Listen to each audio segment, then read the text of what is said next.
Hello, everyone. It is Pat Rainville with our daily Oracle card reading and message for Thursday, the 8th of January, 2013. Um, we're headed into our Tuesday.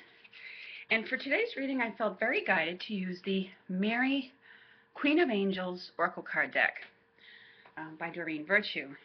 So, and for whatever reason, the Blessed Mother's energy is either around or wants to come in, and there's a card that's popped right out here as I was, prayer is the message for today, and it says, instead of worrying, I pray about this situation to bring about real solutions.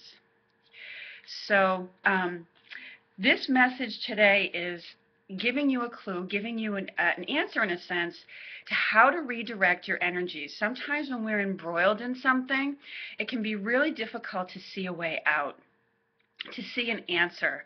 You know, we may be throwing our hands up saying, oh, I don't know what to do. And, you know, actually that element of surrender is sometimes can be a good thing, especially if you surrender it to God or your higher power or the angels. And, you know, in a form of prayer, just ask them for their help and invite them in. You could also work with affirmative prayer, which is affirming that what you'd like to see is already in place, thanking God and the angels as if it's already in place, as if you already have it. But in either case, this card is urging you to remember to use prayer to redirect your energies and to redirect your thoughts and your focus. Turn to a power that's greater than you are. When you're embroiled in something that is beyond your ability, at least, you know, how you may feel in that moment, that it's beyond your ability to handle, where you just don't know what to do, or something that seems problematic to you, or you're uncertain, because sometimes it can cause us worry when we can't see the outcome of something, when we can't see the future and we're not sure how it's all going to work out. And it can make us feel very, in the moment, you know, not sure which step to take, kind of thing. I call it analysis paralysis. But if you surrender it and instead, you know, redirect your attention to asking, you know, whatever you call it, whether it's God, whether you call it God, the universe, your higher power, it's the power greater than yourself.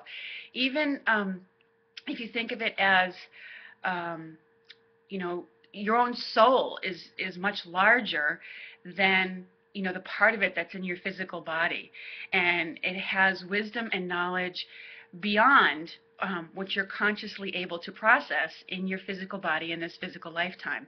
So you can call upon even, you know, your own higher intellect that is part of the larger part of your soul, if you know, so choose to think of it that way. But it's urging you to call on those powers, those unseen loving forces that are greater than you are, to bring help to situations, and ones especially that are beyond your control. Ones that are going on in the world where we, you know, see upsetting situations. So, and in this case, you know, because Mother Mary's so involved with children, as in, you know, this image where she's looking down at a child who's there below her, and she's praying for that child.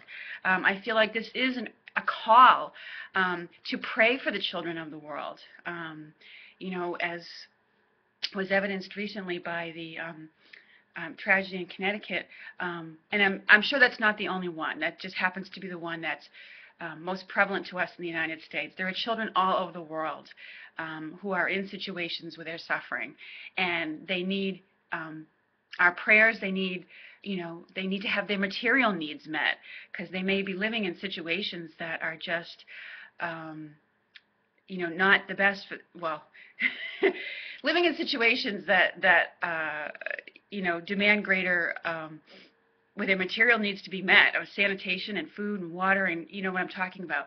I just couldn't think of the right way to phrase it. But so I feel like it's a call to, you know, to pray for children of the world, and to ask Mother Mary and the bands of angels. There are groups of angels in heaven that we can call upon and ask for their help and intervention.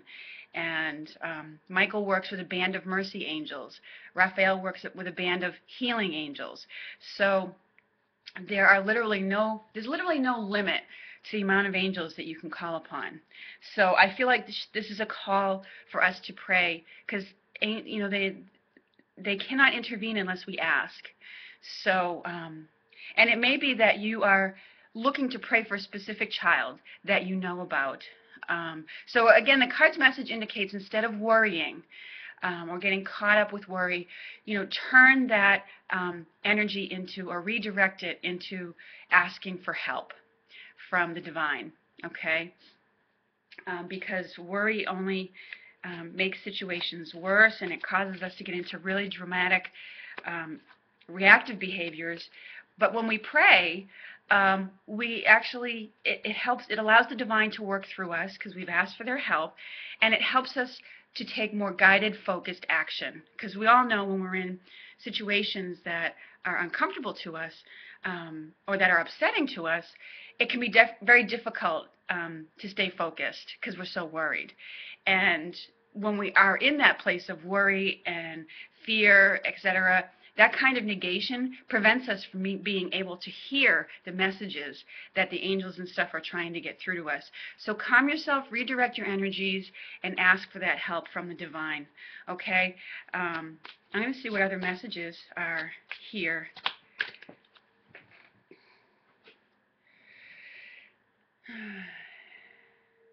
Okay.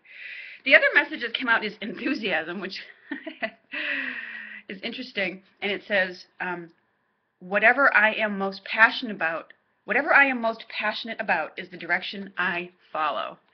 So it may speak to you in some form of, if there is an issue that you end up praying about, it's something that you feel, an issue or a cause that you feel very passionate about. And so direct those energies in that. It becomes enthusiasm to see the cause looked after, or to develop, well, I'm confusing with the word enthusiasm, but it's your passion that gets directed in a positive way. In a sense, it's almost like if there's a situation you're angry about and you pray about it, it's helping you to turn your anger into a passion or an enthusiasm for seeing it resolved. So, and it's very much a guided direction, because as I've so often heard, when you feel very passionate about something and feel like, somebody should really do something about that, that's the universe tapping you on the shoulder, giving you the call. Maybe it's something you need to write about. Maybe it's something that you need to start an organization around. But it often stems from a need that you see, that you feel needs to be met, or that has been overlooked in some way. And so follow that enthusiasm. And it's not surprising in some ways that it comes after the prayer card, because, sometimes the answers to our prayers come as divinely inspired ideas. They come to us as ideas, as time, as, connections to people who could, help us on that journey. So work with these energies today. So those are the messages I get from this card deck, and I hope you have a lovely Tuesday. Thank you so much for watching the videos. If you'd like to leave a comment below, I always love to read people's comments. I'm not always able to respond to them, but I do enjoy reading them. And thanks to all the new subscribers that have joined the channel. Really appreciate having you here. Take care, everyone. Have a lovely day.